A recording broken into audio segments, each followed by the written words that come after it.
The AMSA is a comfortable, easily administered single-site injection that provides anesthesia for maxillary incisors, canines, premolars, and the related gingival tissues on the site of the injection without causing collateral anesthesia to the face and lips. Injection technique, AMSA, anterior, middle, superior, alveolar. Before you begin, verify the STA system is set to the STA mode. It is recommended that you use the 30-gauge half-inch bonded STA wand handpiece for this injection. Please note it is critical to use the STA mode for this injection to ensure that a safe and controlled single flow rate is maintained throughout this injection.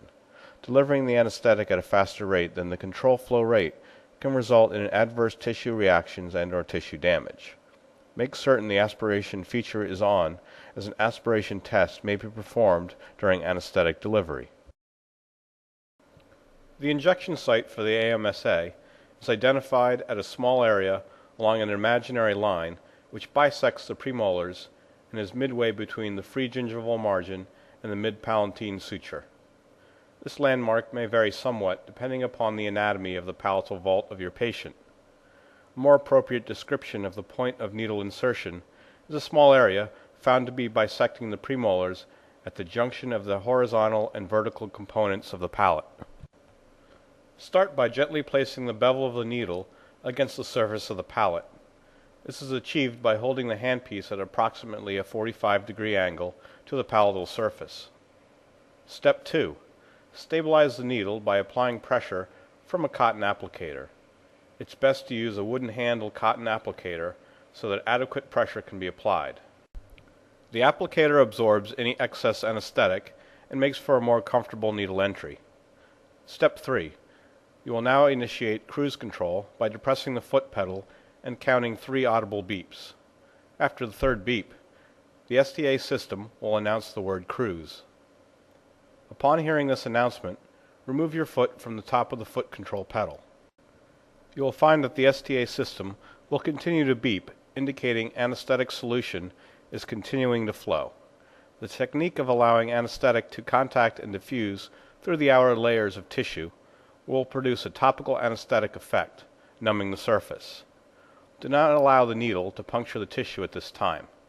Continue to allow the needle to stay on the surface for another 4 beeps before initiating needle penetration. Step 4. Rotate the handpiece back and forth with slight forward movement to allow a shallow puncturing of the tissue to a depth of 1 to 2 millimeters. Then stop forward movement and allow the STA system to continue to deposit anesthetic for an additional 4 beeps before any further penetration of the tissue. You have just performed what Milestone calls the pre-puncture technique. Step 5. Continue to very slowly penetrate the palatal tissue with a gentle back and forth rotational movement while simultaneously advancing another 1 to 2 millimeters before pausing. It should take anywhere between 6 to 8 seconds to reach bone, depending on the thickness of the palatal tissue. Step 6. Maintain the needle bevel against the surface of bone once it's contacted. You should begin to notice distinct blanching of the palatal tissue as an effect of the vasoconstrictor in the local anesthetic. This is normal. When you have delivered the required dosage, you can remove the needle. To avoid anesthetic solution sprayback into your patient's mouth, perform the following while the needle is still embedded in the patient's tissue. Depress and release the foot control pedal. Count 3 beeps upon releasing the pedal, and then totally remove the needle within the patient's mouth. Direct the needle away from the patient as a small amount of anesthetic solution may still be present. We will now show a clinical example of the AMSA injection being performed. Observe that the needle tip is applied to the surface of the palate. This is then followed by the placement of the cotton applicator to the needle tip. Firm pressure is applied with the cotton applicator. Once the needle is stabilized, the flow of anesthetic is begun by initiating the cruise control.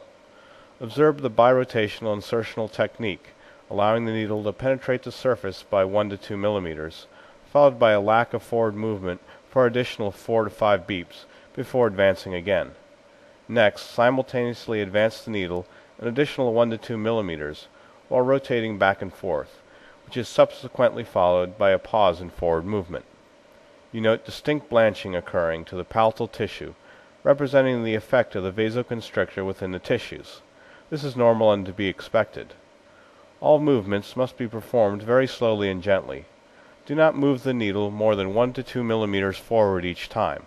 Rapid movements are contraindicated. As the anesthetic solution is delivered, you will notice diffuse blanching of the tissue. Once the suggested volume of anesthetic solution is dispensed, the needle can be removed. Observe the needle removal technique. First, to press and release the foot control pedal. Count 3 beeps after releasing the foot control, and then remove the needle from your patient's mouth. Note the total lack of anesthetic sprayback upon needle removal. The needle is immediately directed away from the patient, as a small amount of anesthetic solution may still be present. Distinct blanching will be noted throughout the palatal tissue on the site of the injection. It is the sole responsibility of each practitioner to identify, select, and administer the proper drug and volume for a given patient. The following information serves as a suggestion and not meant as definitive guidelines for any specific patient. The suggested drug and volume for the AMSA injection is 2% xylocaine HCl, 1 part per 100,000, epinephrine.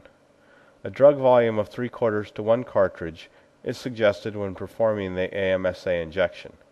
If you elect to use a 4% concentrated local anesthetic drug, such as 4% articaine HCl, use half the dosage previously suggested and use caution when using these medications.